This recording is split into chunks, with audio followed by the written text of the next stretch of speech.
जय श्री राम। धनु राशि के जातक को मासिक राशि फल जनवरी 2026 आपके लिए कैसा रहेगा? आइए इसको जानते हैं। गोचर के ग्रहों के आधार पर सबसे पहले अगर हम देखें, जैसे ही महीने की शुरुआत होती है तो 4 ग्रहों का योग आपकी राशि में बन रहा है। बुध है, शुक्र है, सूर्य है, मंगल है।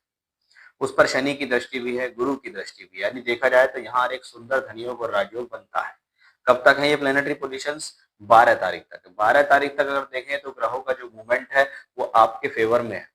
यानी गोचर के ग्रह आपके फेवर में है। आपकी कुंडली की दशाएं गलत चल रही हैं, सही चल रही है, वो एक अलग बात है। लेकिन यहाँ गोचर के प्लेनेट आपके फेवर में नजर आते हैं 12 जनवरी तक। अब 12 जनवरी के बाद स्टेप बाय स्टेप प्लेनेट आपकी राशि से निकलकर दूसरे घर में गोचर करेंगे।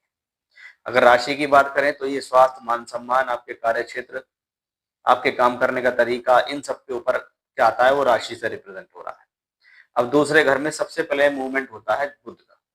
बुध ग्रह 12 जनवरी को राशि बदल देते हैं, सॉरी शुक्र ग्रह 12 जनवरी को राशि बदलते हैं और मकर राशि में पहुंच जाते हैं। शुभ ग्रह का दूसरे भाव, धन भाव में जाना ठीक है, लेकिन इस दौरान आपका जो पैसा है वो किसी रोग पे, किसी ऋण पे, किसी लोन्स पे या ईएमआई पे खर्च होने की संभावनाएं बढ़ सकती हैं। तो थोड़ा सा इसका ध्यान रखें, उसको मेंटेन करके चलें। दूसरा प्लेनेट है हमारा सूर्य। 14 जनवरी को सूर्य का राशि परिवर्तन, भाग्येश सूर्य का दूसरे भाव में जाना है। वैसे ही भाग्य स्थान में केतु है। सूर्य शनि की राशि में चले जाएंगे। मकर संक्रांति का ये समय होगा, तो इस दौरान क्या करें, ये धन के लिए इसको हमको बहुत खराब नहीं मानते, लेकिन पिता के स्वास्थ्य या पिता के साथ वैचारिक मतभेद संभव है, इसका ध्यान रखें। अपनी बोलचाल पे थोड़ा संयम रखने की कोशिश करें। मंगल का परिवर्तन होता है, मंगल यहाँ उच्च के हो जाते हैं। अब उच्च के मंगल हैं, धन भाव में है, पंचमेश होके हैं, 5वें घर को देखते हैं, 9वें घर को देखते हैं। तो हम क्या कहेंगे, शिक्षा, विद्या, बुद्धि, ज्ञान, एजुकेशन, आपका फाइनेंस, इसके लिए ये स्थितियां पॉजिटिव है। लेकिन फिर भी सूर्य पहले से वहां बैठे हुए हैं और मंगल भी है, तो फिर मैं कहूंगा अपनी वाणी पर संयम रखें, कोशिश करें जहां जरूरत है वहां बोले, अदरवाइज शांत रहें। अगले प्लेनेट आते हैं हमारे बुध। 17 जनवरी को राशि बदलते हैं।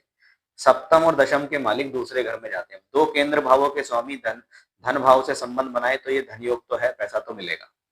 कर्म का मालिक दूसरे घर में है, तो बोलचाल के माध्यमों से ही पैसा आएगा। इसलिए कहा है कि अपनी बोलचाल को नियमित रखें। अगर उसको नियमित रखेंगे तो पैसा आपको मिलेगा। थोड़ा सा वैवाहिक संबंधों के प्रति यहाँ विशेष ध्यान रखना होगा। शनि इस बार वक्री से मार्गी अवस्था में है, तो ये स्थिति धन के लिए, कर्म कार्य क्षेत्र के लिए सही है। बृहस्पति का सप्तम भाव में बैठकर आपकी राशि को देखना, 11वें घर पे दृष्टि डालना भी आपके स्वास्थ्य सम्मान को बनाए रखेगा और ये इनकम के लिए भी सही है। जय श्री राम।